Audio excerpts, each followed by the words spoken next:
So, and before that, it can be just events that continue to or it could be it's also that it's probably a mix of both. Yeah. Anyway, I'll speak to you. Thanks for that point. So who wants to share? Yes. Great. Would you stand up so everybody can see you? Awesome. And Roxanne. Okay, great. So you said managing your finances. All right, got it. So is it just the mechanics or like how you spend your money and why you spend your money? I have a lot of money and I spend it all. And I just need help with how to not do that. How to invest and save and be wise about it. Great. So it sounds like taking care of your future, like setting yourself up. Awesome. Great. Thank you for sharing. I appreciate it.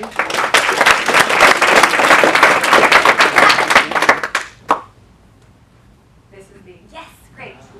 I shared that I wanted to get my career back on track. I've always been on a very high velocity career, but I want to get that back on track. So I'm on the track. I think I'm just on the wrong track. And get my self-confidence back, because I was always a very, very confident, positive person. That's gone away, so I want to get that back. And it's unanimous, all four of us. Great. You're getting good feedback. Yes. That's awesome. Excellent. So if you could be in an environment that supported you in figuring out where the gap is between where you are now with your confidence level and really that high velocity track, that would be valuable for you? That'd be valuable, sure. Okay, great, perfect. So be about that tonight as you're thinking, like, good. Because we're going to do some stuff later that'll support you with that. Okay. Okay, great. Thank Thank you you. for sharing.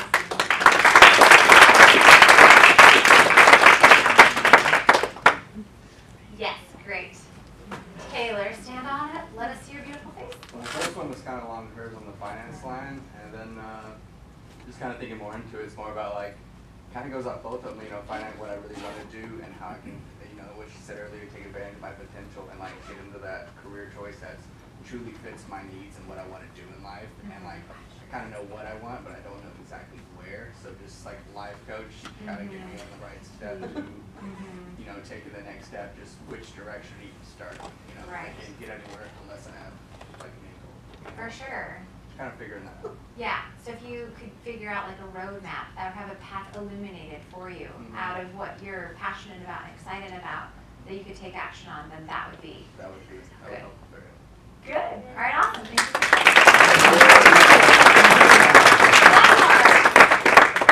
It's your big chance, guests.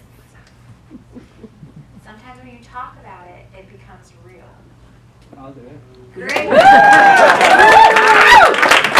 Okay, so amazing. I talked about this out a year ago. I lost 60 pounds. Wow. Nice, man. Congratulations. I did try to lose part of it. I gained like 10 back, but I'm okay with that because I was a little bit too skinny. But my whole thing is that I'm just a bad eater. Like everything's sugar. I don't have like this time where I can eat in the mornings and wake up. I've had 3 stomach surgeries, so sometimes I'm sick in the morning, and it's really hard for me to find like a way to eat that's healthy and that I actually enjoy the food, because to me food is something that is worth enjoying. So Right. I need to find someone who could help me figure out like a meal plan or something to do, like where I am a snacker and maybe that will work for me, along with maybe like a light exercise routine to just help keep things tight. For sure, got it. And maybe be kind of considering too, like, what are my beliefs that I've been operating out of that have me gravitate towards, sugar and all of that kind of stuff. I don't even think it's a second thought. It's just like cookies. Like, I mean, there's a lobby right here. I like literally turned around and I was like, no, I can't not get a cookie. Like, I gotta be So wrong. it sounds to, like willpower would be an opportunity for you. Well, if I'm like set to something, like Yeah. I won't do it. Like if Okay. I'm like, oh, I'm not gonna smoke cigarettes, I'll quit cold turkey that day no matter Right. what. So it's just me having to get to that mindset Yeah. and be ready 100% because I know myself. Yeah. So I'm not 100% there, or I would be like, okay, cookies out of my life. Right. Definitely not 100% committed to getting cookies out of my life. So I you hear you. need to find a way to get there. Gotcha. Perfect. Thank you so much. Tell me.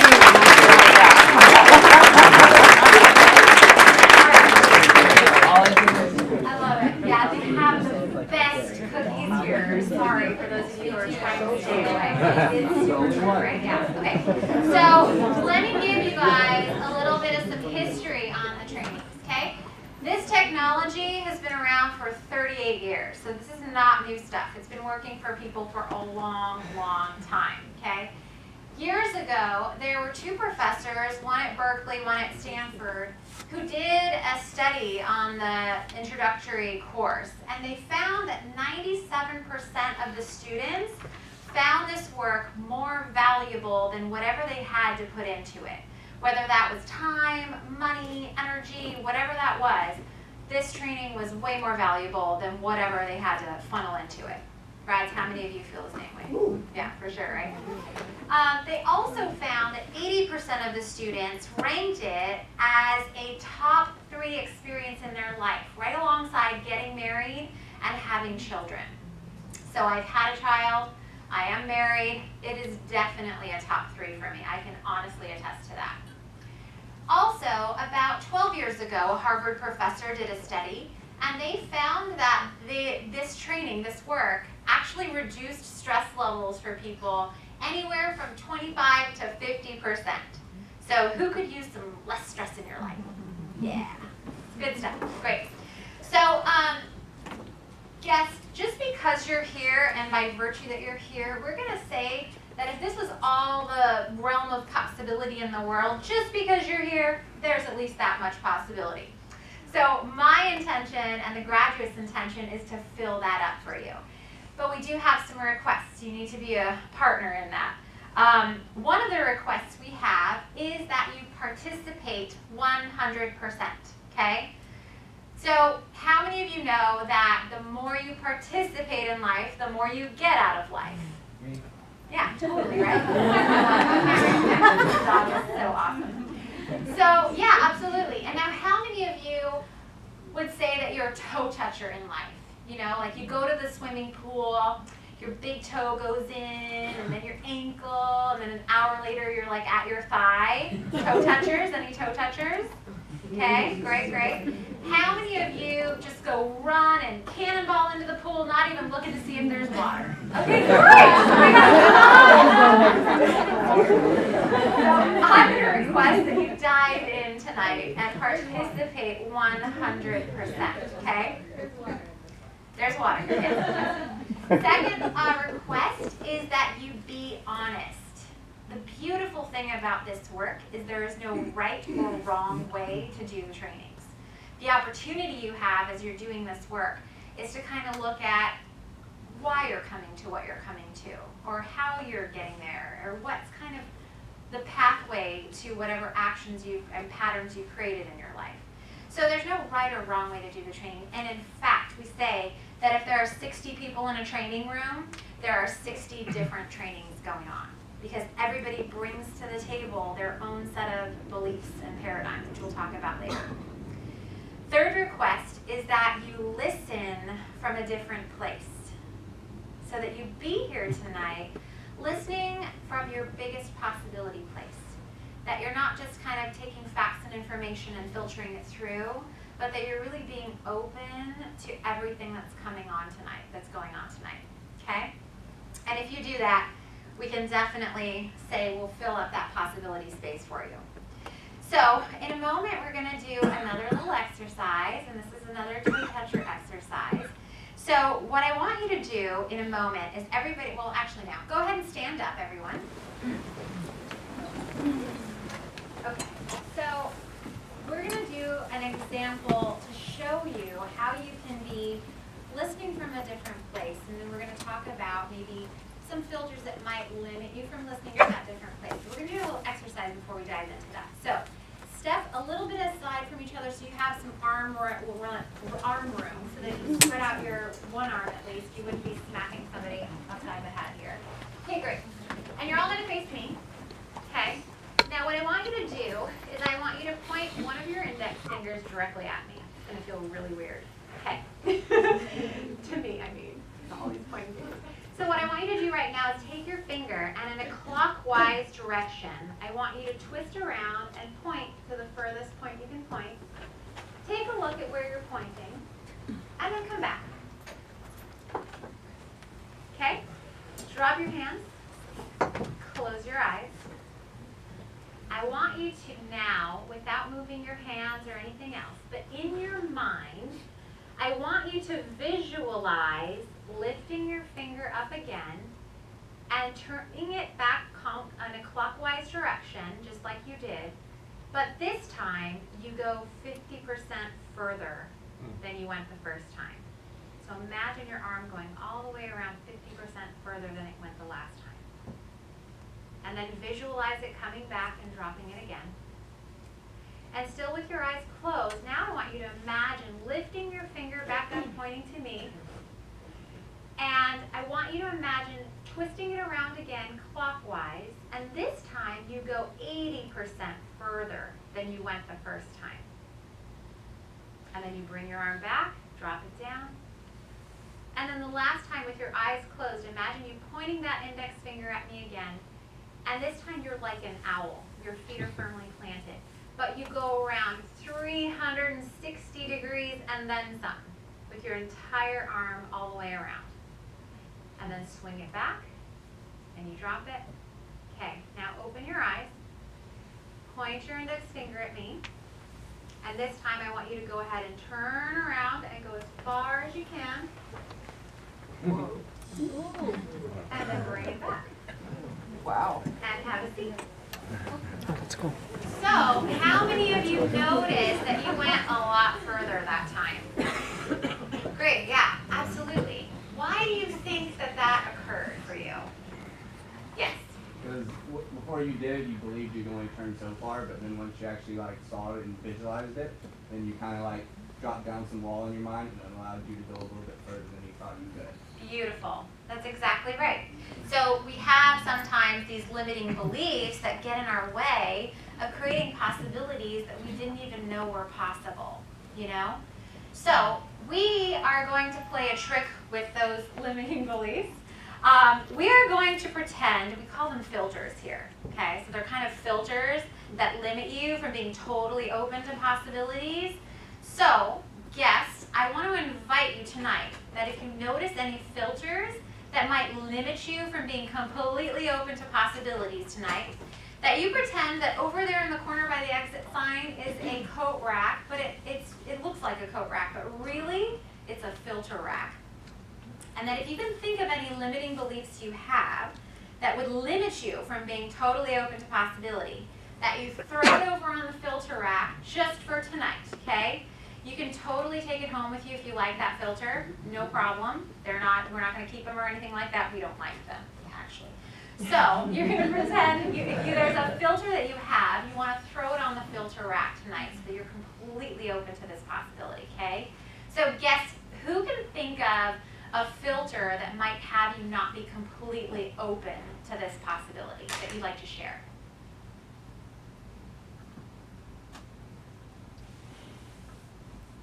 Great. Yeah. Awesome. Hello. Mine is that I can never be as fit as I would like. Okay, great. So you can never be as fit as you'd like to be. So some limiting belief about yourself and your capability. Okay, great. Are you willing to throw it over there for tonight? Awesome. Good job. Great. Okay. Any limiting filters that might kind of get in the way? Yeah, great. Is it Celise? Oh, I love it. You play. I would have to say that one of my biggest is probably Fear of anything in particular? honestly, I couldn't say. Okay. I don't know exactly where it comes from. I just have fear of completing things. Got it. So why start if they're not going to complete kind of a thought? Or? Well, you get yourself worked up and you get started, and then the voice in your head starts telling you all these reasons why it's not going to go well, or it's not going to, Gotcha. Great. So are you willing to throw that one over there? Good job.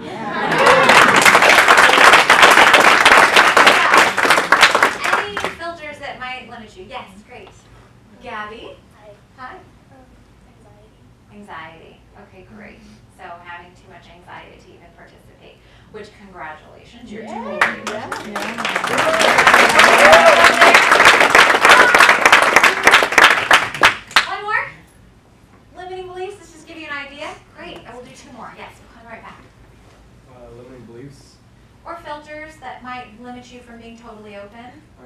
Well, not totally open, but more like self-sabotage.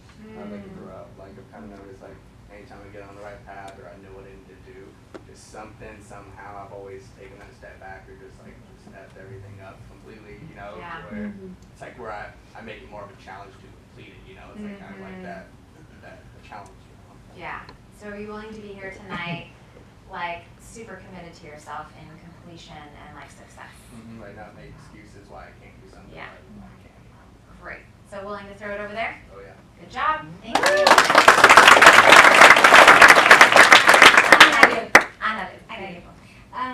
For me, one of the things that's been a really big limiting belief has been that I'm not worthy of my own dreams. And so I've always said that I don't have any dreams. Right. And so it keeps me safe. And that's just because maybe the dreams are just so grandiose that I just never thought that I could ever, one, achieve them, or that it would be okay, or I would be judged. What would my family think? Et cetera, et cetera, et cetera. And so I've always said that I do what I do because I have certain strengths and certain skills in an area, and that's my path. But the reality is that I have dreams that are much bigger than myself, and I think that's been the biggest thing. Yeah. Gotcha. So you're willing to be here tonight, dreaming big as you've got? Huge. Awesome. Throw that one over there. Great. So, yes, this is why I want to have you guys throw your filters on the filter rack. So, tonight is a huge possibility and a great choice point for you tonight with everything you have going on in your lives that you want to accomplish. And I want you to listen from a different place like we talked about earlier. So how many of you travel or have been on planes and so on? Yeah? Okay. So you know when you get on a plane and you're flying in the beginning of the plane, the flight attendants come on and they're doing their whole thing with the flight instructions and the emergency procedures. What are we usually doing? Texting, chatting to people, sleeping, anything else, totally. So I want you to imagine that you're on an airplane tonight and that the pilot comes on halfway during flight and says, "Attention, ladies and gentlemen, we are going to be going over the emergency procedures again because we have lost an engine and need to make an emergency landing." How many of you would listen very differently? Yeah, totally, right? So I don't believe that the plane of your life is going down. I actually think it's going up because you're here. But I would love to invite you tonight to listen differently and really take this on, you know, the dreams that you talked about and everything else, all of your juicy stuff that you're excited about, to listen from a different place. Because tonight, guests, is a life-defining choice for you. Tonight is an opportunity for you to think to yourself, okay, if I had a blank canvas on which I could paint my life any way I wanted to, how would I paint it? You know, like what would your relationships look like with your family? Connected, healed, intimate, with your significant others. You know, passionate, loving, trusting. Having a career that you wake up every morning charged up and excited to take on your day. And who you get to be for your community, your friends, you know. You know, if you ask a little kid what they want to be when they grow up, they say a lot of different things, and they change it all the time. And it's really because they believe they can. They can be all of that. And somewhere along the way, we make up that we can't. And so tonight is an opportunity for you guests to take one of those old dreams off the shelf and dust it off, or carve out a brand new dream that would inspire you to fully take action on it. So be in that possibility tonight. We're going to create some amazing things this evening. Okay? So how many of you would like to know how these ELC trainings work? Anybody? Sure. Okay, good. So these workshops are designed to support you in uncovering and discovering the limiting beliefs that you operate out of in life. So I'm not talking about like spiritual beliefs. I think sometimes we think of beliefs in that domain. These are more those unconscious beliefs that you operate out of in life that you're really not present to on a day-to-day basis. They say that between the ages of 4 and 8 years old, a child's paradigm is set, like who they are in the world is set.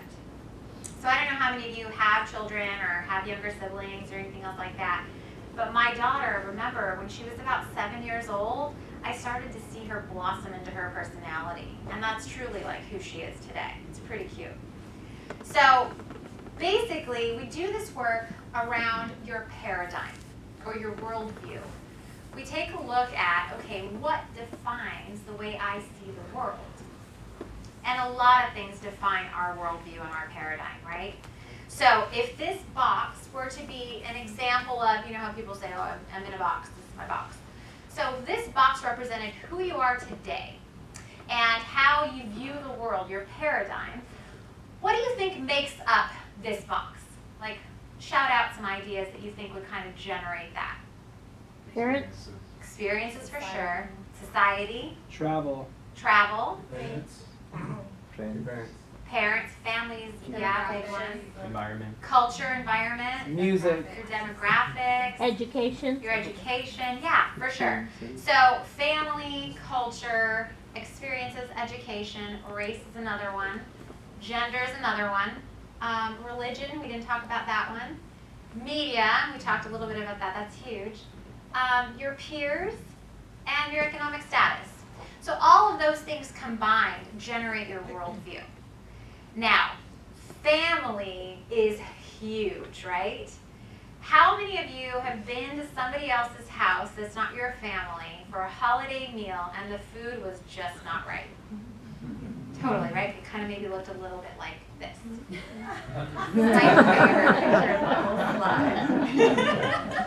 Yeah, it's completely not right because it's not what you're used to in your paradigm, right? So we have a lot of different paradigms. We have a human being paradigm. We have a United States paradigm. How many of you have lived in or visited other countries and noticed the paradigm is distinct there? Yeah, I lived in Ghana, Africa from 4 to 7, a very distinct paradigm. We also have a paradigm within the states. We have an East Coast, West Coast paradigm, right? How many of you have been to the East Coast? Notice it's very different? Yep. We also have, even within the West Coast, we have a Northern California, Southern California. Everyone can relate to that. And then we also have, even within Southern California, we have the Orange County, LA, and San Diego paradigm, right? Anybody from not Orange County? Yeah, so it's very distinct. So all of this shapes the way that we see the world, right? Now, what do we love to be more than anything in the world? Shout it out. Right. Right. We love to be right, right? So, this is perfect. And we will be right about the way we see the world. So, how many of you have been in a conversation with someone and you're going like, I know I'm right, I know I'm right, I know I'm right, and then all of a sudden there's a little voice that goes, oh, I'm wrong. But you keep saying I'm right anyway and going for it. Anybody do that? Yes. So we will be right about our paradigm, okay, and the way that we see the world. And what we're being right about oftentimes isn't what we're conceptually and consciously believing. A lot of times we're being right about those underlying beliefs that maybe aren't so present to us. And you guys are great because you've actually uncovered a ton of those underlying beliefs already, which is great. So you'll work with those and uncover even more in this training. So we'll be right about the way that we see the world at any cost. And the opportunity you have in this training is to start looking at those beliefs that you're being right about. And to start asking yourself, okay, are these beliefs serving me in my life? Because there are definitely beliefs that we're being right about that completely serve us. And then there are those beliefs that you can look at and say, yeah, these are not serving me in my life, right? It's kind of like if you were, if you looked at a fish in water that's always been swimming in their water bowl, they have no idea that they're swimming in a water bowl because it's all they ever knew. But the moment you pull that fish out of the water and it takes its first gasp of air, it goes, whoa, I'm not in my water bowl anymore. And then a whole new world becomes possible. So the trainings are like pulling you out of your water bowl so you can see a different world. And then you look down in the water and go, oh, that's what I've been swimming in, right? So it offers you an opportunity to uncover some of these beliefs that you've been being right about. So I'll give you an example. When I was growing up, I made up a belief that I'm a good student. That belief served me in my life. You know, I finished my bachelor's degree in 3 years. I plugged through it all. I went to my master's. I love school. I love education. It works for me. I also created a belief that I wasn't good enough. So that belief came, my parents are wonderful and I love them dearly, but my father, every time I would get a B, would say, why didn't you get an A? And so there was always this striving for more and not feeling inherently like good enough. And that cost me many, many relationships in my life. So out of the training, I got to uncover that and realize, oh my gosh, these are the beliefs that have been directing me in my life. And I got to make changes in that, shifting in that belief system and open